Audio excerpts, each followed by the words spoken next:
Good evening, नमस्कार दोस्तों। आज हम लोग फिर से कई दिनों के बाद हम लोग आज फिर से वीडियो से जुड़े हैं और अब आप लोग का जो क्लास है वो एकदम कंटिन्यू चलेगा।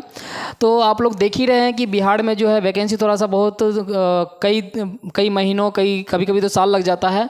तो काफ़ी दिनों बाद फिर से ये बीएसएससी का जो वैकेंसी है काफ़ी दिनों बाद आया और ये अभी फ़िलहाल 11,098 ये इतना सीट का जो अभी वैकेंसी है। तो ये एक बहुत बड़ी आप लोग कह सकते हैं कि स्टूडेंटों के लिए एक अपॉर्चुनिटी है। तो आप लोग अगर सपना देखते हैं तो आप लोग इंतज़ार ना करें और वक्त ना गवाएं, क्योंकि ये जो 11,098 जो सीट है तो ये खाली नहीं है और आप लोगों के लिए कोई बैठा हुआ नहीं है कि मतलब आप लोग भरिएगा और एग्ज़ाम जा करके दे दीजिएगा। इससे एक बहुत बड़ी कंपटीशन है। तो आप लोग अगर कंपटीशन फाइट करना है तो आप लोग जुड़ जाइए, क्योंकि सिलेबस हम लोग स्टार्ट कर दिए हैं और यहीं से आप कंटिन्यू रहिएगा, वीडियो पे बने रहिएगा और क्लास पूरा देखिए। और पूरा देखने के बाद हमें कमेंट करके बताइए कि आप लोगों को प्रॉपर समझ में आता है कि नहीं आता है। क्योंकि अगर कमेंट नहीं कीजिएगा तो मुझे एहसास नहीं हो पाएगा कि मैं आप लोगों को जो मैं पढ़ा रहा हूँ तो वाकई में आप लोग वो समझ पा रहे कि नहीं पा रहे। तो अगर आप लोग नहीं समझते तो मैं कोशिश करूँगा कि और इसे सरल भाषा में समझाने की मैं कोशिश करूँगा। तो आप लोग टाइम ना गवाएं। आप लोग टाइम गवाते हैं और फिर एग्जाम के वक्त आप लोग रोने लगते हैं। तो ये एक जो बैड स्टूडेंट का जो लक्षण होता है ये होता है। तो यदि आप लोग वाकई में अगर अपने कैरियर से दिल से मोहब्बत करते हैं, अपने कैरियर को अगर आप सपना देखते हो तो अब आ जाइए और बिना समय बिताए अब सिलेबस स्टार्ट कर दिए हैं।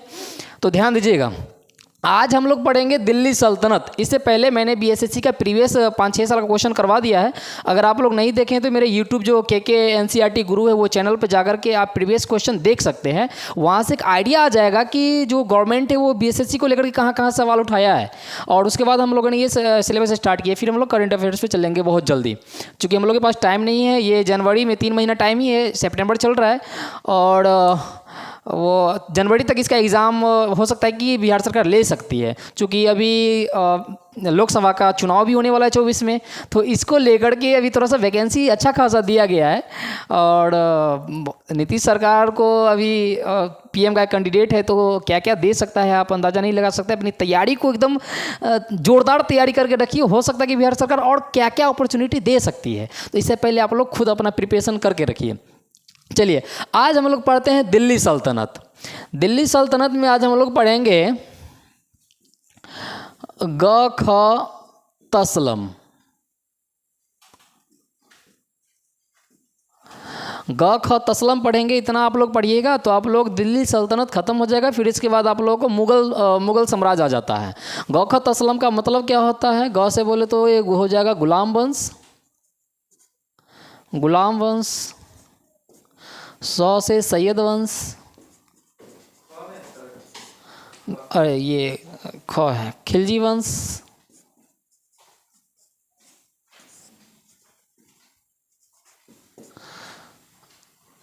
ये हो जाएगा तुगलक वंश,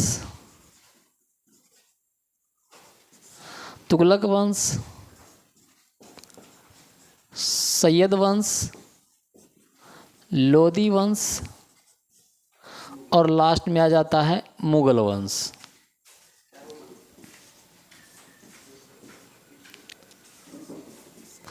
मुगल वंश। अच्छा, वो इरेजर है, ये है, लाइए।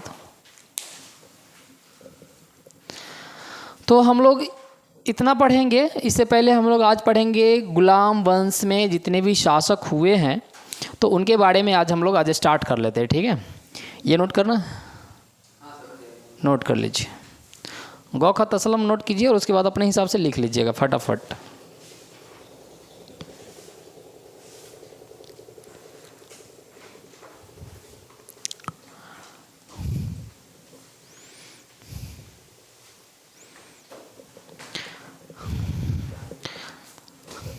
अब तैयारी एकदम धुआंधार कीजिए, क्लास कंटिन्यू चलेगा।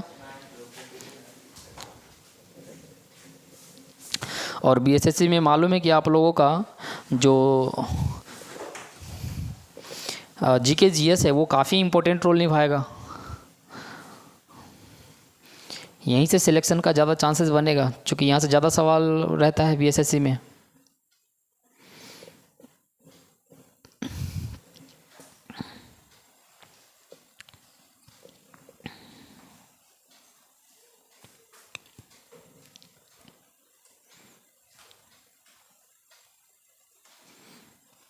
हो गया। चलिए, तो आज हम लोग देख लेते हैं गुलाम वंश। अच्छा, गुलाम वंश बताने से पहले मैं ये बता दूं कि इसे गुलाम वंश क्यों कहा गया है। तो मैंने पिछले क्लास में मैंने बताया था कि मोहम्मद गौरी जो 1191 में तराइन का युद्ध किया, 92 में फिर द्वितीय तराइन का युद्ध हुआ, फिर 94 में चंदावर का युद्ध हुआ जिसमें जयचंद को हरा दिया था।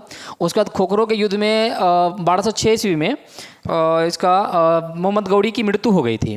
तो मोहम्मद गौरी जब आया था तो उसने हिंदू और मुस्लिम दोनों उसका विद्रोह न करे, इसलिए उसने एक सिक्का चलवाया था। तो उसके सिक्के पे एक तरफ कलमा का चिन्ह था और दूसरी तरफ लक्ष्मी का चिन्ह था, समझ रहे हैं ना, ताकि कोई उसका विरोध ना करे। ये बात पिछले क्लास में बताया था। अच्छा चलिए, उसके बाद मैं बात करूं तो मोहम्मद गौरी उसके कई गुलाम, जो उसके गुलाम ये सेनापति रह चुके हैं। जैसे कि बात करूँ तो उसका कुतुबुद्दीन ऐबक, बख्तियार खिलजी, यलदौज और कुवाचा, ये 4 लोग थे जो उसके गुलाम थे, समझ रहे हैं ना। तो उसमें से एक था, जब वो मरने से पहले तो जो उनके गुलाम थे ना, सबको कहीं ना कहीं काम पे लगा दिया था। कुतुबुद्दीन ऐबक को दिल्ली के आसपास का साम्राज्य दे दिया था। उसके बाद जो सिंध और मुल्तान वगैरह का क्षेत्र है उधर उसको कुवाचा को, यलदौज को दे दिया था, और बख्तियार खिलजी को इधर पूर्व का जो बंगाल का क्षेत्र है वो दे दिया गया था, समझ रहे हैं। तो हम लोग पढ़ते हैं गुलाम वंश। गुलाम वंश इसलिए कहा गया है कि एक तो कुतुबुद्दीन ऐबक मोहम्मद गौरी का गुलाम था, फिर उसके बाद बात करें तो इल्तुतमिश फिर इसका गुलाम था, और फिर इसका गुलाम बलबन था। तो इस तरह से गुलाम ही मतलब जो भी शासक हुआ है तो शासक के मरने के बाद उसका गुलाम ही मतलब शासन किया है, समझ रहे हैं। उसका कोई मतलब पुत्र वगैरह नहीं है, इसलिए इसको गुलाम वंश कहा गया है, समझ रहे हैं। तो आज हम लोग देख लेते हैं गुलाम वंश। तो गुलाम वंश कब से कब तक चला है। गुलाम वंश चला है आपको 1206 ईस्वी से लेकर के 1287 ईस्वी तक, समझे। अब इनमें कौन कौन सा शासक हुआ है। तो पहले यदि हम बात करें कुतुबुद्दीन ऐबक को, तो इससे पहले देख लेते हैं कि गुलाम वंश को क्या क्या कहा गया है। तो गुलाम वंश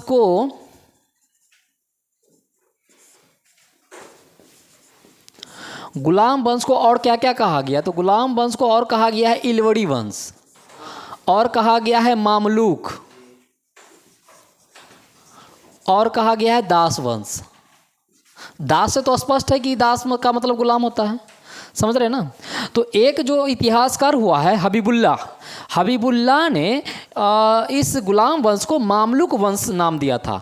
हबीबुल्लाह ये एक इतिहासकार थे वो, ठीक है ना, इतिहासकार का नाम क्या था, हबीबुल्लाह।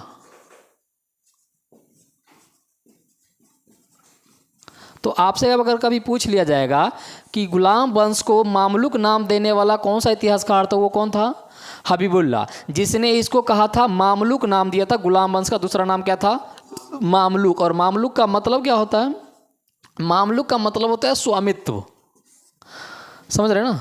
मामलुक का मतलब होता है स्वामित्व या किसी क्षेत्र पर अपना अधिकार जताना, समझ रहे हैं ना। तो ये हबीबुल्लाह ने कहा था। इसके अलावा अगर हम बात करें तो कुतुबुद्दीन ऐबक ने, चलिए ये अभी नहीं, पहले इसको नोट कर लीजिए।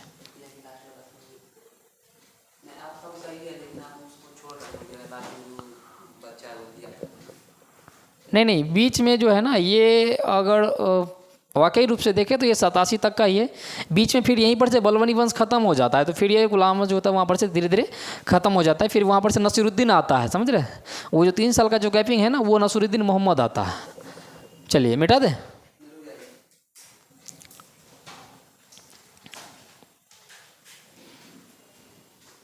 चूँकि आगे जो हम पढ़ाएं खिलजी वंश, तो जो आप दिखाए ना खिलजी वंश, वहीं से स्टार्ट करेंगे। फिर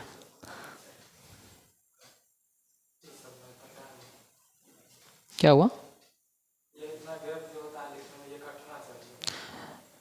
हाँ ये आप अगर नहीं,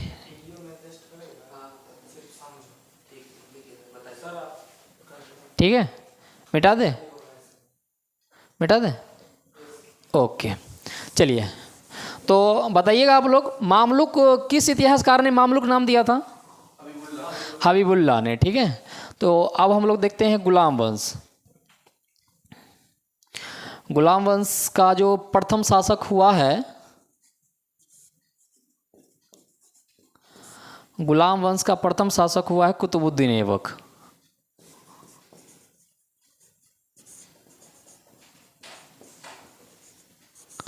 प्रथम शासक कुतुबुद्दीन ऐबक। कुतुबुद्दीन ऐबक ने कुतुबी वंश का स्थापना किया। कुतुबुद्दीन ऐबक। इसने 1206 से लेकर के 1210 ईस्वी तक शासन किया, लेकिन अगर सही मायने में देखें तो ये 8 से लेकर के 10 माना जाता है, क्योंकि पहला जो 2 साल किया था इनको एक सुल्तान की उपाधि नहीं मिली थी। तो फिर इसने चला गया था तुर्की चला गया था, और वहाँ का जो खलीफा होता है, तो मुसलमानों का एक बहुत बड़ा पद होता है खलीफा, वो किसी को बड़ी उपाधि देती है। तो ये तुर्की चला गया था और वहाँ से उसको फिर से ये सुल्तान का पद लिया था, तब जाकर के 8 से लेकर के 10 तक ये सुल्तान के तौर पर शासन किया। उससे पहले सुल्तान का उपाधि से नहीं मिला था। ठीक है, कुतुबुद्दीन ऐबक 1206 से लेकर के 1210 ईस्वी तक ये शासन किया। अच्छा, कुतुबुद्दीन ऐबक ने कौन सा वंश, किस शासन का स्थापना किया था? कुतवी शासन का। कुतवी शासन की स्थापना किया। इसने काम क्या क्या किया वो देख लेते हैं कुतवी शासन का। कुतुबुद्दीन ऐबक ने दिल्ली में कुतुब मीनार का निर्माण करवाया। अच्छा, इससे पहले ये अच्छा चलिए रहने देते हैं। दिल्ली में क्या बनवाया? कुतुब मीनार। अच्छा, कुतुब मीनार ये पूरा नहीं बनवाया बउआ, कुतुब मीनार का सिर्फ नींव रखा था। कुतुब मीनार का तीसरा और चौथा मंजिल जो है वो इल्तुतमिश ने बनवाया था। ठीक है, कुतुब मीनार। इसके बाद इसने क्या बनवाया?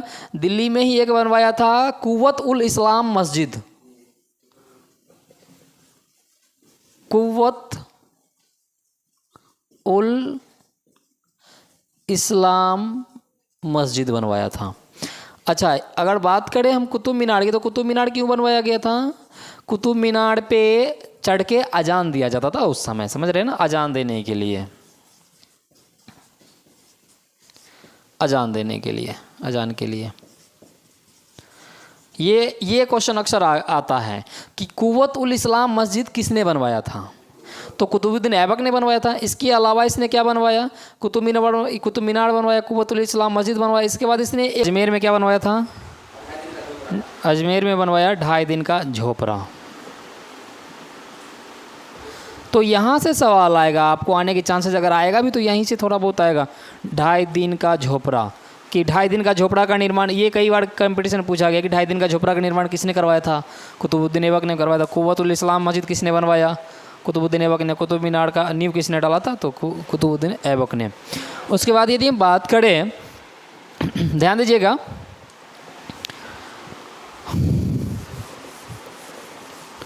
चलिए यदि हम बात करें तो यहाँ ध्यान दीजिएगा, थोड़ा सा हम इसको देख लेते हैं।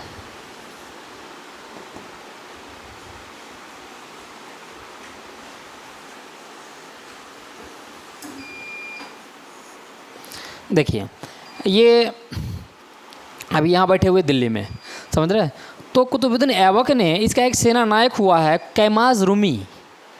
कुतुबुद्दीन ऐबक का सेना नायक नाम क्या था? सेना नायक, इसका नाम था कैमाज रूमी।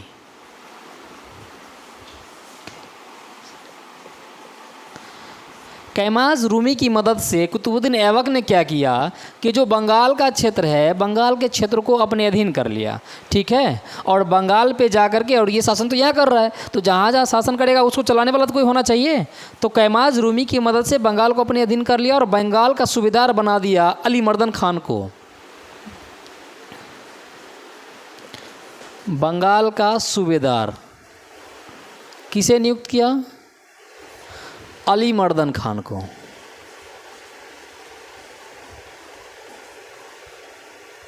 ठीक है, अच्छा, इस समय अभी कुतुबुद्दीन ऐबक दिल्ली पे शासन कर रहा है, तो इसका जो एक गुलाम है इल्तुतमिश, वो अभी कहाँ है? तो इल्तुतमिश अभी, ये जो यूपी देख रहे हैं, यूपी का एक क्षेत्र है रुहेलखंड। तो रुहेलखंड में एक जगह है बदायूं, तो बदायूं का सूबेदार था उस समय इल्तुतमिश। ये है यहाँ पे रुहेलखंड।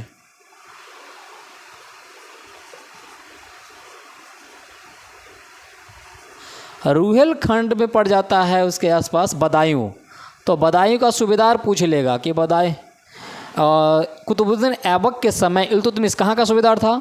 बदायूं का सूबेदार था। ठीक है, रुहेलखंड नहीं आएगा, बदायूं आएगा। तो ये बदायूं का सूबेदार था। बदायूं का सूबेदार कौन था? इल्तुतमिश।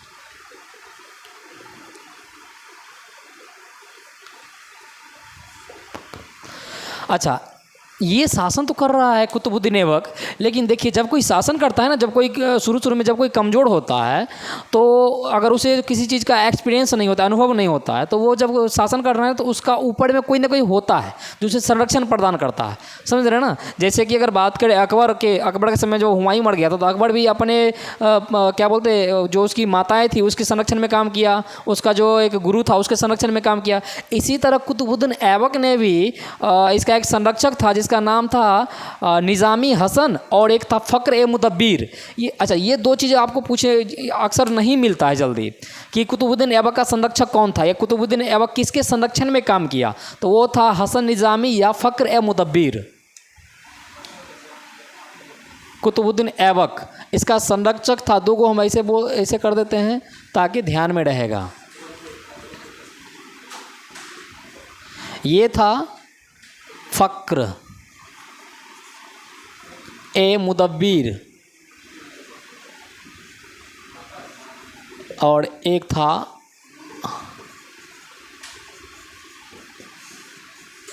हसन निज़ामी।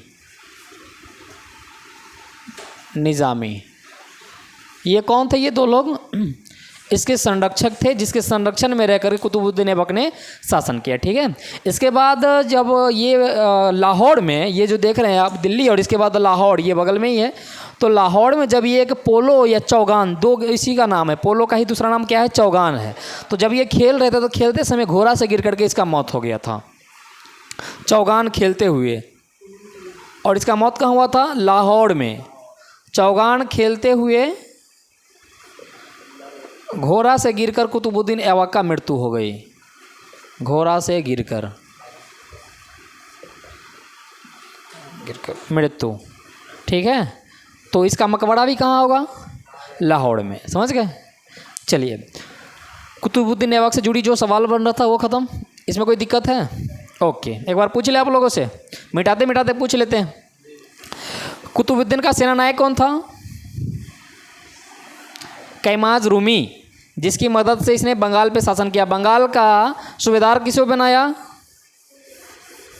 अली मर्दन खान को। याद नहीं रखते आप लोग, लगता है मैं थोड़ा फास्ट बोल देता हूँ। बंगाल का सूबेदार किसे नियुक्त किया था? अली मर्दन खान को, ठीक है। अच्छा, जब ये शासन कर रहे थे ना तो पूरब का कुछ क्षेत्र जो होता है उसको देख रेख के लिए बख्तियार खिलजी को दे दिया था, जिसके इसी के समय में कुतुबुद्दीन ऐबक के समय में भी बख्तियार खिलजी ने विक्रमशिला विश्वविद्यालय को ध्वस्त किया था, समझ रहे हैं, नालंदा विश्वविद्यालय को। तो ये हो सकता है कि दो तरह से क्वेश्चन पूछ सकता है कि नालंदा विश्वविद्यालय का नाश किसके शासनकाल में हुआ था? कुतुबुद्दीन ऐबक के शासनकाल में हुआ था। किसने किया था? तो बख्तियार खिलजी ने किया था, समझ रहे हैं। और बख्तियार खिलजी मोहम्मद गौरी का 4 गुलाम था। कौन कौन था? कुतुबुद्दीन ऐबक, बख्तियार खिलजी, कुबाचा और यलदौज, समझ रहे हैं ना। ये 4 मोहम्मद गौरी का गुलाम था। मिटा दे। चलिए और पूछ लेते हैं। कुतुबुद्दीन ऐबक किसके संरक्षण में काम किया है? फ़क्र मुदब्बिर और हसन निज़ामी, समझ गए। कुव्वतुल इस्लाम मस्जिद किसने बनवाया? कुतुबुद्दीन ऐबक। 2.5 दिन का झोपड़ा किसने बनवाया? कुतुबुद्दीन ऐबक। कुतुब मीनार का नींव किसने रखा? कुतुबुद्दीन ऐबक। अच्छा, एक चीज़ और भूल गए थे, कुतुबुद्दीन ऐबक को लाख बख्श भी कहा जाता है, समझ रहे, चूँकि वो उदार शासक था, समझ रहे, तो वो मतलब दान वगैरह ज़्यादा करता था, इसलिए कुतुबुद्दीन ऐबक को लाख बख्श भी कहा जाता था। कुतुबुद्दीन ऐबक ने किस शासन की स्थापना की थी? कुतबी शासन की। ओके, चलिए, ये मतलब माइंड में जा रहा है ना बातें, या फिर मैं फास्ट चल रहा हूँ? थोड़ा फास्ट अगर जा रहा हो तो बता दीजिएगा। आप लोगों का याद रखना ज़रूरी होता है, मेरा पढ़ाना ज़रूरी नहीं है, समझ रहे हैं ना। आप लोग अगर सीख रहे हैं तो मेरे लिए वो पढ़ाने का मेन मतलब होता है। तो एक बार मैं लिखते लिखते फिर से पूछ लेता हूँ आप लोगों से। कुतुबुद्दीन कब से कब तक शासन किया था? 1206 से 1210 तक। कुतुबुद्दीन ऐबक ने किस शासन की स्थापना की? कुतबी शासन की स्थापना की। कुतुबुद्दीन ऐबक को और क्या कहा जाता था? लाख बख्श कहा जाता था। कुतुबुद्दीन ऐबक ने किसकी सहायता से बंगाल को जीता था? वो उसका संरक्षक था, उसका एक सेना नायक था कैमाज रूमी। कैमाज रूमी की मदद से बंगाल को जीता था। और बंगाल का सूबेदार किसे नियुक्त किया था? अली मर्दन खान को। अच्छा, जब कुतुबुद्दीन ऐबक दिल्ली पे शासन कर रहे थे उस समय इल्तुतमिश कहाँ का सूबेदार था? बदायूं का उत्तर प्रदेश में पड़ जाता है, रुहेलखंड में, समझ रहे? ओके। अगला है हमारा इल्तुतमिश का शासन। यहाँ पर से कुतुबुद्दीन ऐबक ख़त्म हो जाता है, अब आ जाता है इल्तुतमिश।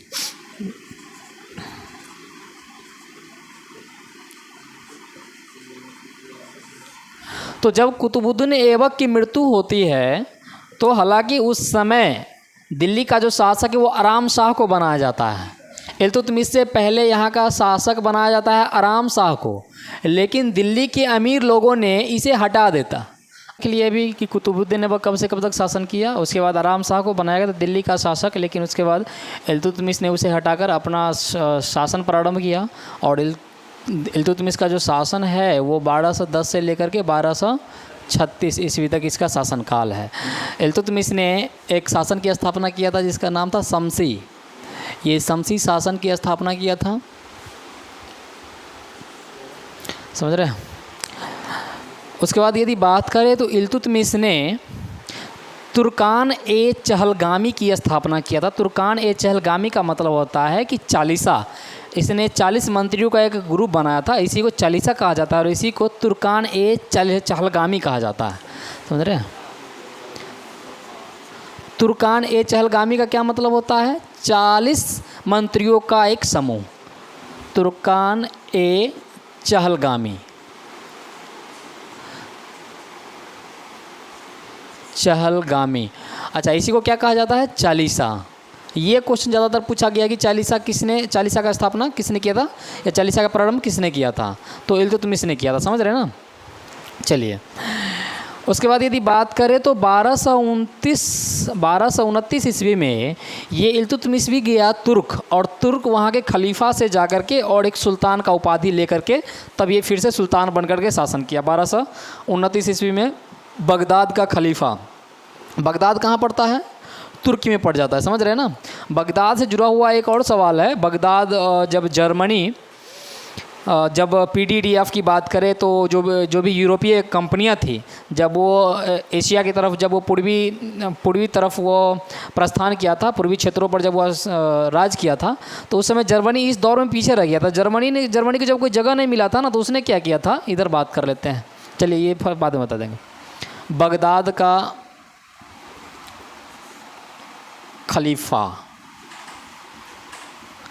खलीफा से क्या क्या प्राप्त किया था? सुल्तान की उपाधि प्राप्त किया था। सुल्तान की उपाधि प्राप्त किया था, ठीक है, समझ रहे हैं ना? तो ऐसा करते हैं, यहाँ पे ही कुछ बना देते हैं। हाय देखिए,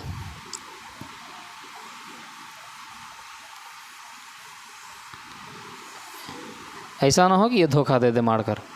ये हो गया यूरोप और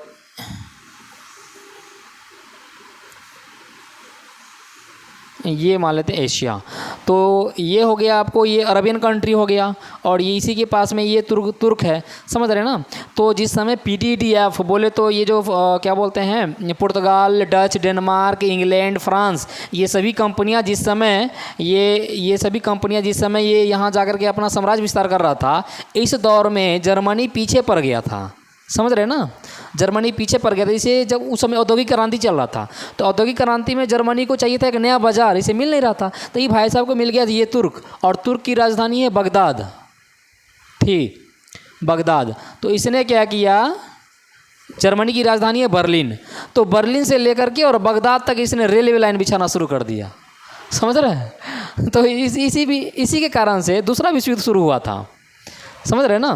क्योंकि जर्मनी, इसको इधर जगह नहीं मिला, तो ये रेलवे लाइन बिछा रहा था, जिसका फ्रांस और ये क्या बोलते हैं, फ्रांस और रसिया ने इसका विरोध किया था। इसी को लेकर के फिर से दूसरा विश्व युद्ध शुरू हो गया था। मिटा दें? तो चलिए,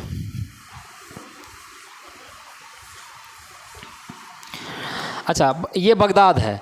तो यही तुर्क में मैं क्या बता रहा था, बगदाद का जो खलीफा है, खलीफा से उसने क्या प्राप्त किया था? खलीफा से क्या प्राप्त किया? सुल्तान की उपाधि प्राप्त किया था, ठीक है। उसके बाद यदि ये भारत है, तो भारत का फिर से एक नक्शा बना देते हैं, इसमें जिससे समझ में आ जाएगा आप लोगों को। चलिए,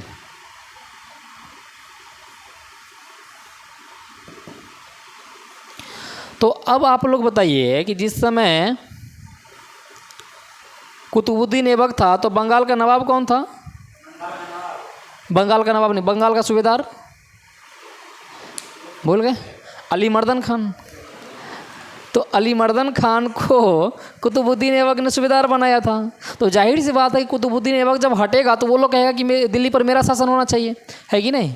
तो जब दिल्ली पर इल्तुतमिश जब शासन करना शुरू किया तो कुतुबुद्दीन ऐबक का साथी रह चुका है कुबाचा, यलदौज, बख्तियार खिलजी और प्लस में कुतुबुद्दीन ऐबक ने बंगाल का सूबेदार बनाया अली मर्दन खान को। तो जब इल्तुतमिश आएगा तो स्वाभाविक बात है कि लोग इसका विरोध करेगा। तो इधर से कुबाचा, यलदौज, अली मर्दन खान सब इल्तुतमिश को हटाने के चक्कर में थे, लेकिन इल्तुतमिश ने अपने ताकत के बलबूते कुबाचा और यलदौज सबकी शक्तियों का समाप्त किया, समझ रहे हैं? और उसके बाद जो ये क्या बोलते हैं लाहौर को और मुल्तान को अपने में मिला लिया। इसके बाद बात करें तो ये पड़ जाता है आपका राजस्थान का क्षेत्र, सॉरी ये गुजरात है, ये राजस्थान का क्षेत्र पड़ जाता है, ठीक है? और राजस्थान और एमपी के बीच में यहीं पे मालवा का पठार, समझ रहे हैं? तो मालवा का जो क्षेत्र है वो, और यहाँ पे जो है ये राजस्थान में अजमेर का क्षेत्र, तो अजमेर में राजपूतों का शासन था, समझ रहे हैं ना? अच्छा, यहाँ पे जब था इल्तुतमिश बदायूं का जब सूबेदार था तो वहाँ का जो गढ़वाल लोग था ना इससे परेशान था। तो जब इल्तुतमिश यहाँ से आया तो बदायूं से गढ़वाल लोग स्वतंत्र हो गया। तो इसने इधर का गढ़वाल तो स्वतंत्र हो गया, लेकिन इसने इल्तुतमिश ने क्या किया, बगल में चूँकि राजस्थान पड़ जाता है, एमपी पड़ जाता है, तो इसने मालवा को भी अपने अंदर जीत लिया, मालवा का जो क्षेत्र है उसको अपने अंदर कर लिया, और प्लस में राजस्थान में जो राजपूताना शासन था उसको भी अपने में मिला लिया, समझ रहे हैं? और ये कब मिलाया? 1234 से लेकर के और 1235 में इसने क्या किया, मालवा और प्लस राजपूत को शासन को अपने में मिला लिया, ठीक है? राजपूताना शासन और प्लस मालवा का क्षेत्र को कब मिलाया था? 1234 में, समझ रहे हैं? उसके बाद यदि बात करें तो इल्तुतमिश के समय में ही जो मंगोली आक्रमण है वो इल्तुतमिश के समय में ही हुआ था। जो मंगोल का एक शासक था चंगेज खान, जो कि काफ़ी क्रूर माना जाता था, तो चंगेज खान का आक्रमण भारत पे किसके शासनकाल में हुआ है? इल्तुतमिश के शासनकाल में हुआ है, समझ रहे हैं? चलिए, तो अब आ जाता है रजिया सुल्तान। 1236 में इसकी बेटी है रजिया सुल्तान, समझे? अच्छा, इससे पहले हम बता देते हैं कि इल्तुतमिश ने कुतुब मीनार का जो तीसरा और चौथा मंजिल है, ये क्वेश्चन में आएगा कि कुतुब मीनार का तीसरा मंजिल किसने बनवाया था? इल्तुतमिश ने। हो सकता है तीसरा ना दे चौथा पूछ ले कि चौथा मंजिल किसने बनवाया था, वो भी इल्तुतमिश ने ही बनवाया था। अच्छा, कुतुब मीनार का कुतुब मीनार नाम क्यों पड़ा था, किसके नाम पे रखा गया था? तो कभी भूल नहीं कीजिएगा कि कुतुबुद्दीन ऐबक के नाम पर कुतुब मीनार नाम रखा गया था। किसके नाम पर रखा गया था? एक सूफी संत था जिसका नाम था कुतुब बख्तियार काकी, ये एक संत थे, ठीक है ना? उसी के लिए एक कुतुब मीनार का निर्माण भी कराया गया था और उसी के नाम पर इसका नाम रखा गया था कुतुब मीनार। और उसका नाम, उस संत का नाम क्या था? कुतुब बख्तियार काकी, ठीक है?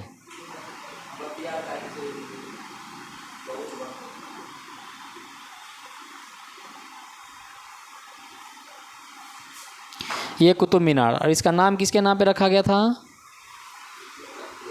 कुतुब बख्तियार काकी। आज जो नहीं समझेगा तो नाम दोनों का सेम है, कुतुब मीनार और कुतुबुद्दीन ऐबक, वहाँ हम लोग कुतुबुद्दीन ऐबक में टिक मार के आ जाएगा, समझ रहे ना? और ये कौन थे? एक सूफी संत थे,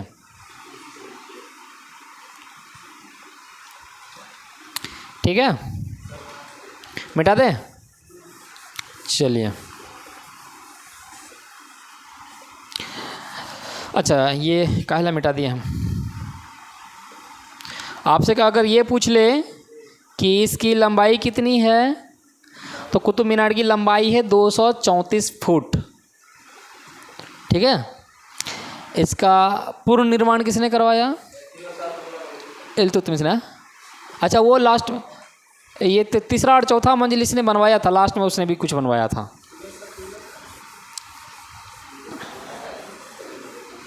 चलिए, अब आ जाती है इसकी बेटी है रजिया सुल्तान।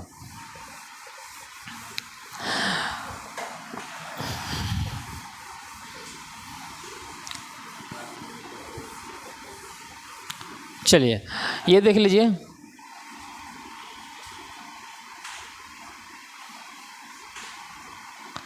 इल्तुतमिश। इसकी बेटी है रजिया सुल्तान और इसका बेटा है बहराम शाह। ठीक है, रजिया सुल्तान ये 1210 से लेकर के 1236 तक शासन किया और ये अब जब शासन बनेगी तो ये 1236 से लेकर के 40 तक शासन करेगी। तो ये 36 में आ जाती है कौन? रजिया सुल्तान। और रजिया सुल्तान जो है पंजाब में एक जगह है भटिंडा का सूबेदार था अल्तुनिया। तो अल्तुनिया से इसकी विवाह हो जाता है, समझ रहे हैं ना। ऐसा करते हैं, यहाँ पे बना देते हैं। मुझे ना साइड में एगो दिल्ली का इंडिया का मैप बनाना ही पड़ेगा, क्योंकि बार बार इंडिया का हमें ज़रूरत पड़ जाता है। चलिए, तो ये पंजाब का क्षेत्र है। पंजाब में एक जगह है भटिंडा का सूबेदार कौन था? अल्तुनिया। तो अल्तुनिया से इसका विवाह हो जाता है। अल्तुनिया यहाँ पे यहीं पे लिख देते हैं। तो अल्तुनिया से इसका विवाह हो जाता है, समझ रहे हैं? ध्यान दीजिए। तो ये जब आया, रजिया सुल्तान जब आई, तो हालांकि ये दिल्ली का प्रथम महिला शासिका है, समझ रहे ना। इससे पहले कोई महिला नहीं हुई है, दिल्ली पर शासन कोई नहीं की है। रजिया सुल्तान, ये भी सवाल आ जाता है कि दिल्ली प्रथम महिला शासिका कौन रही है, तो वो रजिया सुल्तान ही रही है। अच्छा, जब ये आई तो इसने सबसे पहले जमालुद्दीन याकूत